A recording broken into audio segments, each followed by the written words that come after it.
इस बार रानो चिड़िया गर्मियाँ बिताने अपने भाई के घर गई थी। वहाँ का जंगल हरा भरा था। गुड़िया तो गर्मी के इस कड़क मौसम में इतनी हरियाली देखकर हैरान थी। मम्मा, मामा का जंगल देखकर बिल्कुल नहीं लगता यहाँ जरा सी भी गर्मी पड़ती होगी। गुड़िया बेटी, तभी तो यहाँ आए हैं। यहाँ हर मौसम बरसात होती है। अब जल्दी जल्दी चलें। हो सकता है घर पहुँचने से पहले ही बारिश शुरू हो जाए। फिर वो दोनों जल्दी जल्दी उड़ती है और अपने भैया के घर पहुँच जाती है। मामा की पत्नी तो बहुत गुस्से वाली थी। वो रानो चिड़िया का अपने घर आना बिल्कुल भी पसंद नहीं करती। चंदू जी, कह देना अपनी बहन से यहाँ ज्यादा दिन रुकने का ना सोचें। इस बारिश से मैं पहले ही परेशान रहती हूँ। ठीक है, मैं कह दूंगा, लेकिन अभी तो उसके पास बैठो, वो अभी अभी आए हैं। फिर रानो का भाई उन दोनों के खाने के लिए तरबूज लाता है। वो दोनों माँ बेटी तरबूज खाती हैं। मामा जी, हमारे जंगल में तो आग बरस रही है, गरम गरम लू चल रही है, इसलिए हम गर्मी बिताने यहाँ आए हैं। यहाँ का मौसम बहुत अच्छा है। हाँ भाई, जब से छुट्टियाँ पड़ी है, गुड़िया जिद कर रही थी। अब तो आप खुश होना,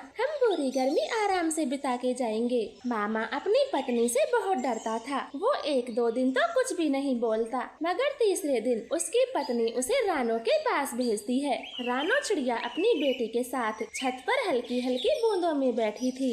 देखें चंदू जी, मुझसे बारिश के मौसम में इनकी खातिरदारी नहीं होती। आप बोल दे ये अपने घर चली जाएं, आखिर हमारे भी तो खर्चे हैं। क्या रानो 2-4 दिन और नहीं रह सकती?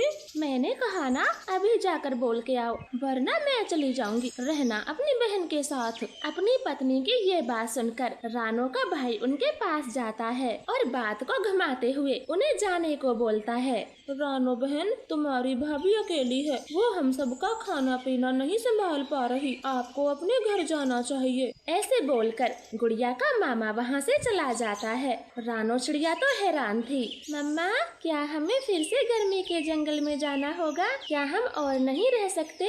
नहीं नहीं गुड़िया, मैं सामान लाती हूँ, अब हमें निकलना होगा। आप भी अपना सारा सामान बांध लें। नहीं माँ, हम यहीं रहेंगे, यहाँ कितना सुकून है। मैं नहीं जाऊंगी, आप ही चले जाओ, मैं मामा के पास रहूंगी। गुड़िया बेटी, जब मामा की शादी नहीं हुई थी तब अलग बात थी, लेकिन अब हम यहाँ और नहीं रुक सकते। आप जल्दी जल्दी तैयारी करें। ऐसे मम्मा बेटी अपना अपना सामान बांधती हैं और रानो चिड़िया अपनी भाभी से बोलती है। अच्छा भाभी, अब मैं चलती हूँ, अपना ख्याल रखना। रानो की भाभी तो मुँह फेर लेती है। उसका भाई उन्हें बाहर तक छोड़ने जाता है। वो गुड़िया को पैसे देने के लिए अपना पर्स निकालता है। गुड़िया बेटा, मेरा पर्स अंदर ही रह गया, मैं अभी लाता हूँ और अपनी नन्ही गुड़िया को विदा देता हूँ। रहने दो भाई, कोई बात नहीं, बस अपना प्यार बनाए रखना। अब मैं चलती हूँ, वरना रात हो जाएगी। नहीं नहीं, खाली हाथ कैसे जा सकती हो, मैं अभी अपना पर्स लाता हूँ। रानो का भाई घर के अंदर जाता है और अपना पर्स ढूंढता है, लेकिन पर्स तो उसकी पत्नी के पास था। पारो जी,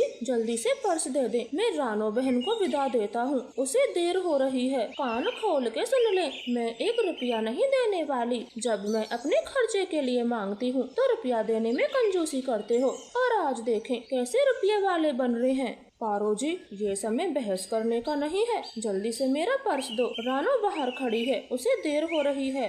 देर हो रही है तो मैं क्या करूं? मैं 1 रुपया नहीं दूंगी, चाहे रात क्यों ना हो जाए। उसकी पत्नी जिद पर थी। रानो का भाई बार बार अपना पर्स मांग रहा था। ज्यादा देर होने पर रानो दरवाजे पर जाती है और दोनों की सारी बातें सुन लेती है। वो चुपचाप अपनी बेटी के साथ वहाँ से निकल जाती है और शाम होने तक अपने जंगल पहुँच जाती है। अरे रानो, इतनी जल्दी आ गई? आप हर बार की तरह अपने भैया के घर गई थी, क्या इस बार भैया ने घर में नहीं रखा?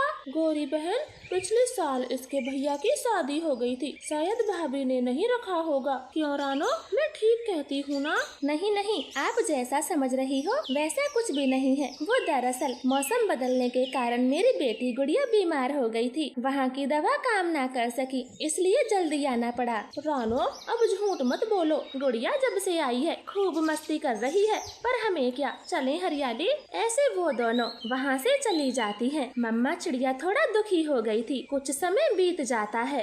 रानो के भैया के घर बच्चा आने वाला था। वो दोनों बहुत खुश थे। एक दिन अचानक से रानो की भाभी का पैर फिसल जाता है। उसे काफी चोट आती है। देखें, इनकी हालत बहुत नाजुक है। ये कोई काम नहीं कर सकती। जब तक इनका बच्चा नहीं होता ये घोंसले में ही रहेंगी और इनकी पूरी देखभाल करनी होगी। ऐसे बोलकर डॉक्टर चला जाता है। दोनों गहरी चिंता में थे। चंदू जी, मैं अपनी बहन को फोन करती हूँ, वो आ जाएगी, घर का काम भी करेगी और मेरी देखभाल भी। ऐसे पारो चिड़िया फोन करती है, लेकिन उसकी बहन तो उसे 100 काम बताती और उसके घर आने से साफ साफ मना कर देती है। कर लिया तुमने फोन, अब रुको, मैं अपनी बहन को फोन मिलाता हूँ और देखना वो जरूर आएगी, चाहे घर में कितना भी जरूरी काम क्यों ना हो, तुम देखना। ऐसे बात कर वो रानो को फोन मिलाता है। रानो अपनी भाभी की ये बात सुनकर घबरा जाती है। वो सुबह होते ही उनके जंगल पहुंच जाती है। भाभी, आप ठीक तो हो ना? ऐसी हालत में ध्यान रखना चाहिए था, ज्यादा चोट तो नहीं लगी? रानो की भाभी तो बहुत शर्मिंदा थी। वो कुछ नहीं बोल पाती। भैया, मैं ये कुछ रुपए लाई हूँ, मेरे पास रखे थे, इन्हें संभाल के रख लो, जरूरत पड़ी तो काम आ जाएंगे। चिड़िया की ये बात सुनकर उसका भाई भी बहुत शर्मिंदा था। वो उससे माफी मांगता है।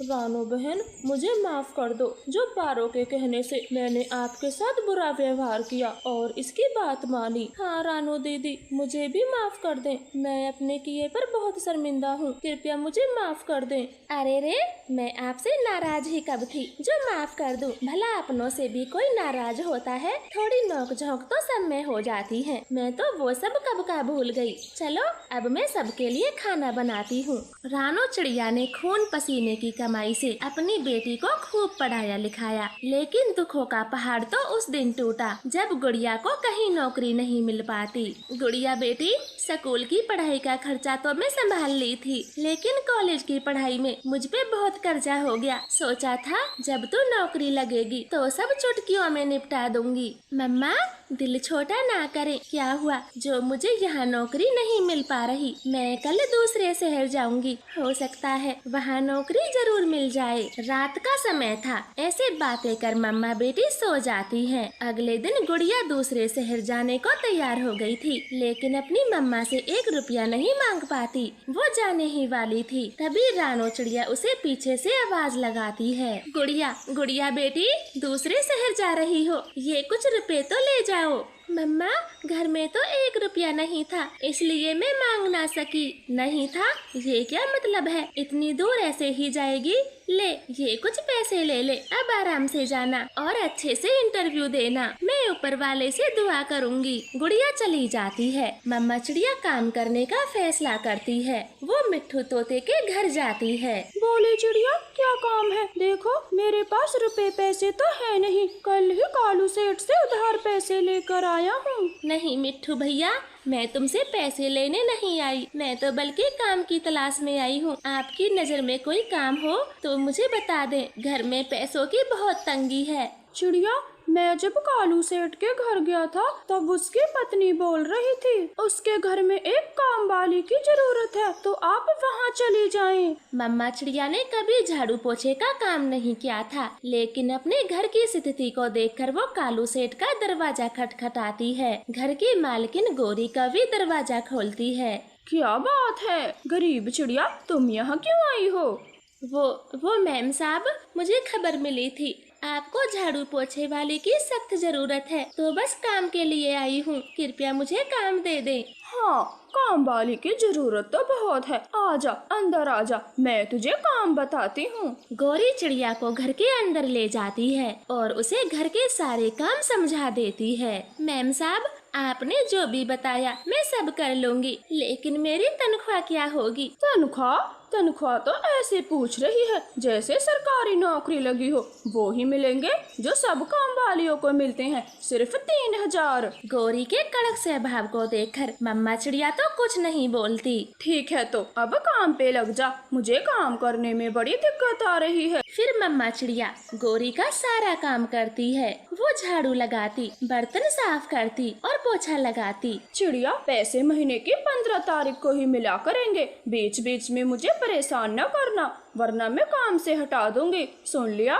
ठीक है, मुझे सब मंजूर है। अब मैं चलती हूँ, रोज इसी समय आ जाया करूँगी। मम्मा चिड़िया घर को निकल जाती है। वो रास्ते में बहुत चिंता कर रही थी। गुड़िया भी आ गई होगी। मैं उसे झाड़ू पोछे के बारे में कुछ नहीं बताऊंगी, वरना मेरी गुड़िया खामखा उदास होगी। वो नौकरी को लेकर पहले ही चिंता में रहती है। ऐसे सोचते हुए मम्मा चिड़िया घर पहुँच जाती है। गुड़िया उसका इंतजार कर रही थी। मम्मा, मम्मा, आप कहाँ गई थी? मैं कब से आपकी राह देख रही थी। ये सब छोड़ गुड़िया, और ये बता तुझे नौकरी मिली या नहीं? गुड़िया उदास हो जाती है। मम्मा चिड़िया तो समझ जाती है।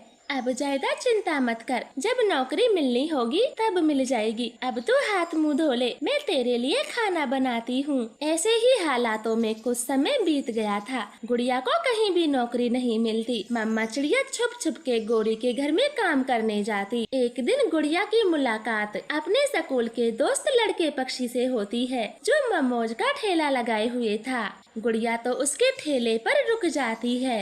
मानुचड़े, आपने तो इंजीनियर का कोर्स किया था, फिर ये ठेला क्यों लगाया है? मैं कुछ समझी नहीं। गुड़िया, नौकरी का कई साल इंतजार किया लेकिन कहीं भी नौकरी नहीं मिली। घर में पैसों की बहुत तंगी थी, लेकिन जब से ये ममोज का ठेला लगाया है मेरे तो दिन ही बदल गए। मैं अब चाह कर भी किसी की नौकरी नहीं करना चाहता।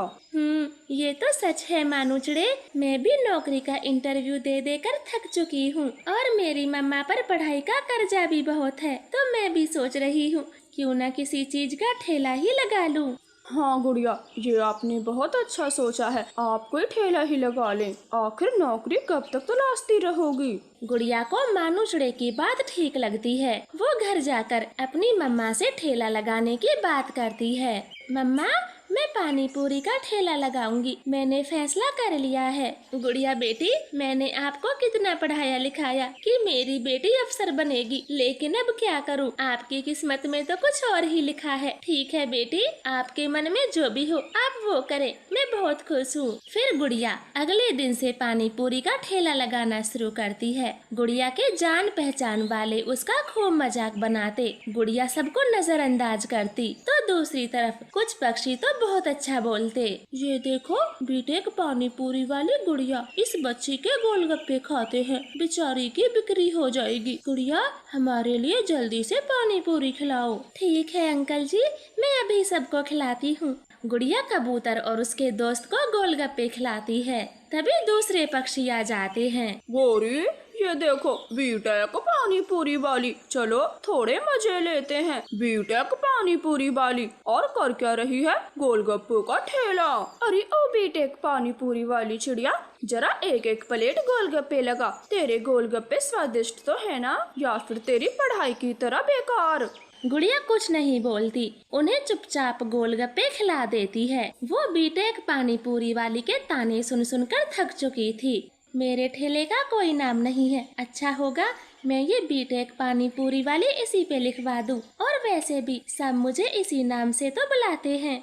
ये नाम तो बहुत अच्छा रहेगा। गुड़िया ऐसा ही करती है। वो बीटेक पानी पूरी वाली ठेले पर लिखवा लेती है। अब तो गुड़िया के गोलगप्पे खाने दूर दूर से पक्षी आने लगे थे। वो बीटेक पानी पूरी वाली के नाम से मशहूर हो जाती है। अब उसकी दिन की कमाई हजारों में होती। वो बहुत खुश थी। मम्मा, ये देखें, अब मुझे नौकरी की कोई जरूरत नहीं, और अब आपका भी काम पर जाना बंद, क्योंकि मेरा ठेला ऊपर वाले की दया से अच्छा चल गया है। ये ले मम्मा, आज मेरी बिक्री 4000 रुपए की हुई है, और अब दिन पे दिन बढ़ती ही रहेगी, क्योंकि दूर दूर के पक्षी आते हैं मेरे गोलगप्पे खाने। मम्मा चिड़िया तो 4000 रुपए देखकर बहुत खुश थी। वो समय के चलते सबका कर्जा चुका देती है और और झाड़ू पोछे का काम भी बंद कर देती है। ऐसे ही उनके दिन लगातार बदलते जाते हैं। वो जंगल की सबसे अमीर पक्षी बन जाती हैं। प्लीज प्यारे दोस्तों, हमारी इस कहानी को लाइक और चैनल को सब्सक्राइब करें। आपका धन्यवाद। जग्गू कौवा अपने माता पिता की कोई बात नहीं सुनता। वो बड़ा भी हो गया था, लेकिन कुछ काम नहीं करता। इस बात से कालू कौवा तो बहुत दुखी रहता। कालू जी, आप बाहर से आ रहे हैं, जग्गू को कहीं देखा? मैंने उसके लिए केसर वाली खीर बनाई है। हाँ, जैसे मैं तो बाहर से घूम के आ रहा हूँ और कमाने के लिए जग्गू गया हुआ है। तुम तो बस जग्गू का नाम लेते ही लड़ने लगते हो। अभी वो बच्चा है, खेलने खाने की उम्र है उसकी, ना कि कमाने की। सही कहा, चिड़िया का बेटा, कबूतर का बेटा सब जग्गू के साथ के हैं और कई सालों से कमा रहे हैं। बस तुम्हारा बेटा है जो अभी तक बच्चा है। उन दोनों पति पत्नी में ऐसे बहस हो रही थी, तभी जग्गू कौवा बाहर से आता है। मम्मा, बहुत भूख लगी है, क्या बनाया है खाने में? मेरे लाडले, आज केसर वाली खीर बनाई है, रुक मैं देती हूँ तुझे।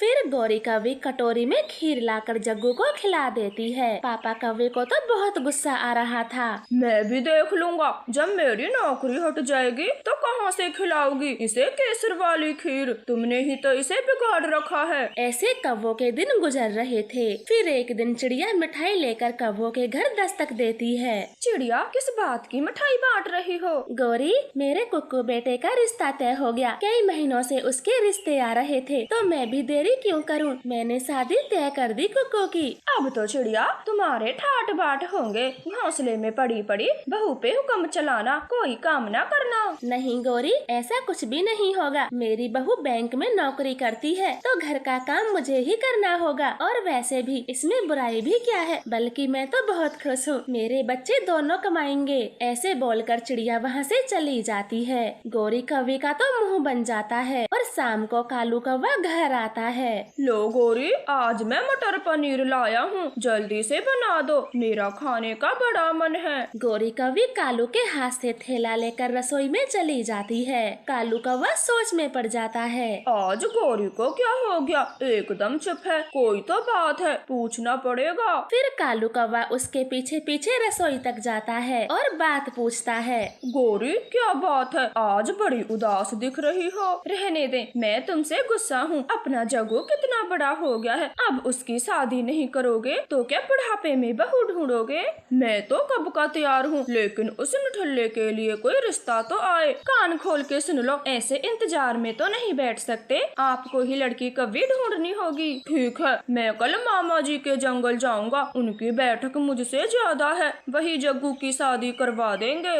हमारा इकलौता बेटा है, मैं भी साथ चलूंगी। फिर दूसरे दिन वो दोनों पति पत्नी मामा जी के जंगल चले जाते हैं और जग्गू के रिश्ते की बात करते हैं। हाँ भांजे, 2-3 कौवे हैं मेरी नजर में, कहो तो आज ही दिखा दूं। हाँ हाँ मामा जी, दिखा दें, हमें लड़की कभी पसंद आएगी तो आज ही शादी तय कर देंगे। फिर मामा जी कौवों को लड़की पक्षी दिखाने ले जाता है। गौरी उनसे सवाल जवाब करती है। आप कितनी पढ़ी लिखी हो? 5वीं, मैं 5वीं कक्षा तक पढ़ी हूँ। पिताजी के देहांत के बाद मुझे पढ़ाई छोड़नी पड़ी। कालू भांजे, बहुत सुशील है ये बच्ची, मैं तो सालों से देखता आ रहा हूँ। घर के सारे काम जानती है और देखो सुंदर भी है। हाँ मामा जी, हमें ये कौवे पसंद है। अजी सुनते हो, जब आपको सब अकेले अकेले ही करना था तो मुझे क्यों लेकर आए? और मामा जी, एक बार हम जग्गू बेटे को भी दिखाएंगे कौवी को, तभी कोई बात करेंगे। ऐसे गौरी कौवी दोनों को वहाँ से भगा लाती है।